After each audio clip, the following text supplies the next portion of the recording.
Magandang araw po sa mga followers ni The Car Loan Expert at sa mga nanonood ng video ito.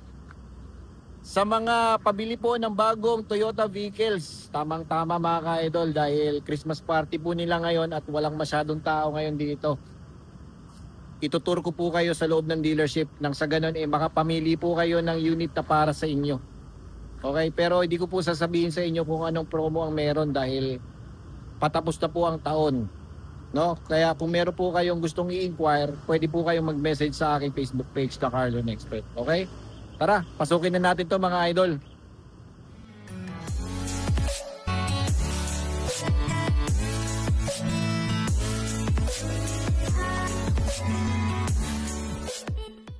Ayan. Tara, let's go mga idol. Coco Martin. You know. Ayan. Daming display dito mga idol. Kaya kung kayo po ay pabili ng bagong Toyota vehicles, mag-message lang po kayo sa video ito or i-follow nyo po ako sa aking Facebook page, okay? Ayan. So marami silang display dito mga idol. Meron tayong kotse, family wagon, meron tayong crossover, meron tayong SUV, meron tayong pick-up, pang family din.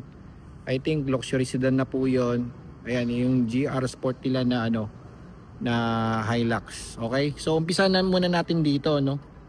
Ayan. Yun, no? Toyota Avanza na 1.3J manual. Ayan, very ideal car for daily use. Para sa ating personal, para sa ating pamilya, para sa negosyo. At ideal car din po ito para sa Grab, dahil manual po yan. Ayan, ang price 838,000. Okay? So may discount pa yan mga idol. With regards to promo, i-message nyo lang po ako, no? Tignan po natin dahil by January iba na po ang promo po natin versus December, Ayan. So ito po ay kayang magsakay ng 7 seating capacity. At very spacious to mga ka-idol. Pasensya na kayo di ko na ito mabubuksan dahil naka on leave na po yung mga natin, half day po sila ngayon, no? So Christmas party po ng ating mga empleyado. Ayan. See? Maluwag po sa loob yan. Masarap ang rides, malakas naman ang aircon. Yun nga lang, syempre naka-hubcap. Kayo na bahalang mag-upgrades mga idol. At kayo na pong bahalang magpalagay po ng fog lamps. Ayan. Pero sa mga first time pong bibili ng sasakyan, goods na po yan mga ka-idol. Very ideal car for daily use. Pwede sa pamilya, pwede po sa negosyo. At meron din po tayong unit dito, Ayan, Pwede din po sa ating pang-araw-araw na gamit. Pamasok sa trabaho. Vios na 1.3J manual. Ideal car for Grab din, Yan, pwede sa Grab. Ito pwede sa Grab. Matipid sa gasolina dahil parehong manual. Mura din ang kanyang maintenance dahil manual. Diba? At 1.3 lang ang makina. See? Hindi ko lang alam kung standard na yung reverse sensor, Baka napakabitan lang. Pogi, mga lodi, Okay, pag entry level, normally ang mapapansin mo is wala po siyang fog lamps, Pareho, walang fog lamps. Tapos, hubcap. And then, halogen yung headlamps.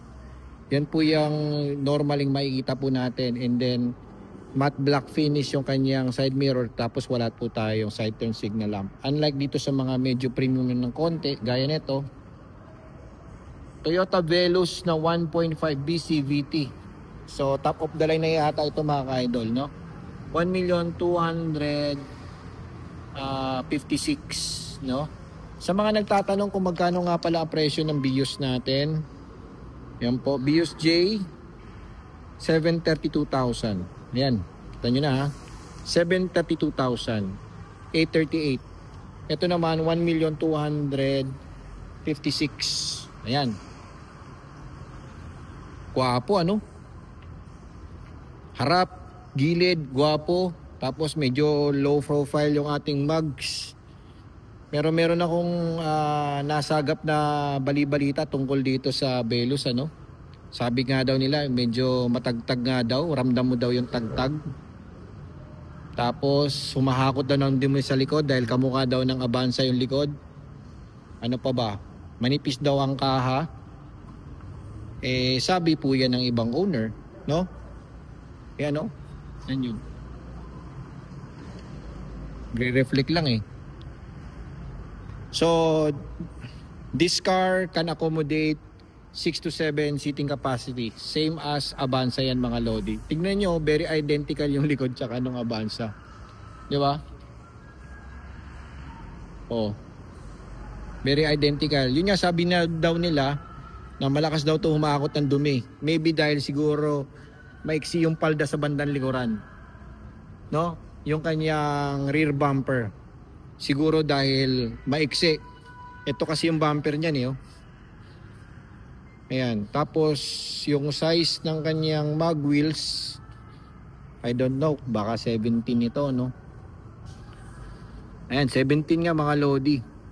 Tapos naka ventilated disc na yung harap.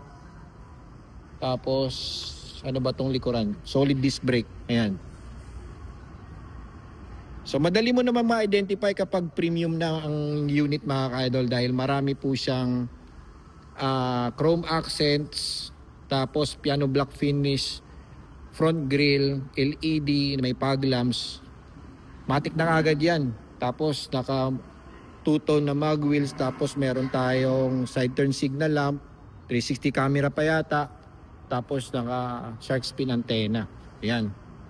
Okay, next tayo mga Lodi. Dito naman tayo sa Corolla Cross. Ito yung isa sa mga kursunada kong unit mga ka-idol. Lalo na ito, oh. Corolla Cross 1.8V. No? Hybrid CVT. White pearl pa. Price 1,778,000. Napakagwapo. So kapag nakita nyo tong emblem na to na kulay blue, ibig sabihin po niyan, hybrid po yan. Okay? So yan, meron tayong DRL, LED, ganda ng ilaw, Lodi, oh. Tapos may projector pa, oh. Goods na goods, ha. Tapos two-tone yung mag wheels natin. Nakalagay HIB. Ayan. So 5 seating capacity ito. Belong din po ito ng crossover. Pero crossover is also belong SUV mga ka-idol. Okay? Ayan, no? Pogi, simple lang mga ka-idol. Ang nagpapapogi dito is yung kanyang pagiging hybrid. Diba? Okay, next, dito naman tayo sa isa sa pinakagwapong pickup nila. Hilux na 2.8 GR Sport automatic. Ayan. Gwapo ah. 2,178,000. Ang nagpapagwapo dito is yung kanyang front fascia, no? May hawig po siya ng Toyota Tacoma. Known as one of the great pickup ng Toyota, no? Tapos meron pang air vent dito, papasok. Tapos naka piano black finish, LED, projector headlamps, napakaganda niyang kanyang mag wheels, no? Very sporty, matibay. Tapos red caliper, meron ka ditong mud guards, very wide over fender. Ayan. Tapos uy, ginawang bakal na. Dati parang plastic to ah. Hindi ba yan accessorized lang? Gwapo, oh. Tignan nyo yung tindigan, no? Very sporty. Tapos may susian dito. May camera. Tapos reverse sensor. Ayan, no? Gustong-gusto at kursunadang-kursunada ko ito mga ka-idol. Okay, next naman is the Corolla Altis na 1.5 GR Sport na hybrid. Ayan, no? White pearl ang kulay, 1.730 ang price. Ayan. Kung titignan mo sa malayo, kamukha po siya ng Camry. Mukha ng Camry, idol, no? Talagang fully matured na si Corolla. Kumbaga, hindi na siya bilong sa pagiging sobrang sporty. It's more on elegant look na siya na sporty. Ayan, two-tone mag wheels. Okay, ayan, no? Wala ka pang makita dito ng antena. Nandito na yung antena, idol, sa likuran na. Ayan. Bandang likuran, kamukhang-kamukha talaga ng Camry, Tapos meron ka pa ditong rear diffuser. Hindi mo na makita yung tambucho dahil pahilalim Tapos meron ka ditong ano ba to? Parang extender ng kanyang rear tawag nito. Yung rear bumper niya parang may extender para mas mukhang sporty. Wala na siyang side fenders, wala na. Okay? Yun. Okay, next. Yun.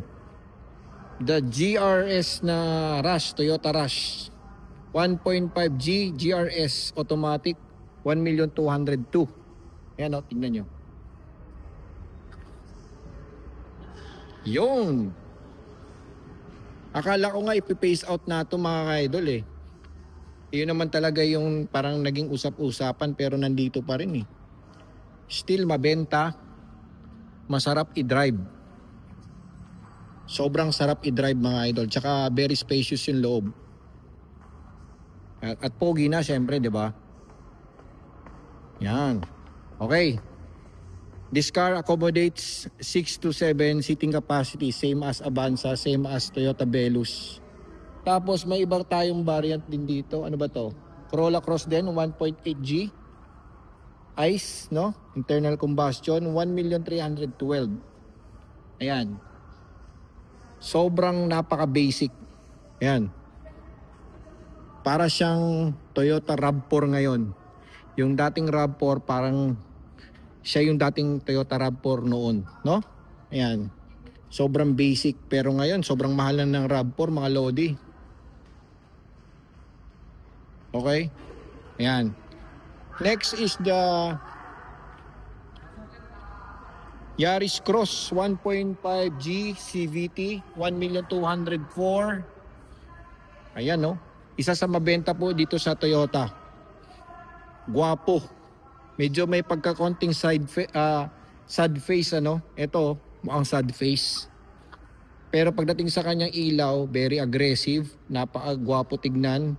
Maging ang kanyang mag wheels, side view, poging-pogi.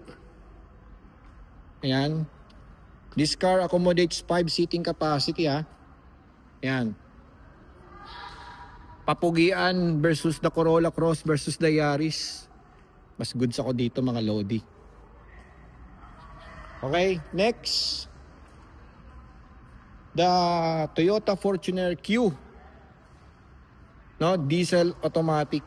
Ayan, price 2,194,000. Pogi. Pogi ng Q. Meron siya ditong kilay, LED. Tapos projector headlamps. Ang pogi two-tone yung ating mag wheels. Hindi ko lang alam kung kailan magpapalit ang Fortuner. Baka by next year, baka magpalit na ito mga lodi. No? See? Pogi. Ganun pa rin ang itsura niya. At ito naman ay yung Q na diesel white pearl. Teka, pareho lang Baka bang pareho? QD, pareho lang kaso ito white pearl 2,209,000. So angat ng presyo konti, no? White pearl nga lang. Yon. Goods na goods. Okay? Akala mo meron dito ano eh, no? Yung parang garnish. Okay, yung pinakahuli natin is the Hilux. Okay, Hilux. Ano to? I think this one is G model, ano? Yung kanilang basic. Eh, dito pa lang, poging-pogi na eh. Oh. Kala mo yung dating Conquest, meron siyang overfender. Oh. Oh. Diba? May LED, projector headlamps, DRL na rin. Ganda ng mag wheels. Ayan oh. At meron ng bed liner oh. At may mga latches pa. Okay to ah. Oh. Tingnan nyo yung design no, sa likuran no. G nga. Kaya tingnan nga natin magkano ang presyo ng Hilux na ito. Hilux. Rush, Avanza.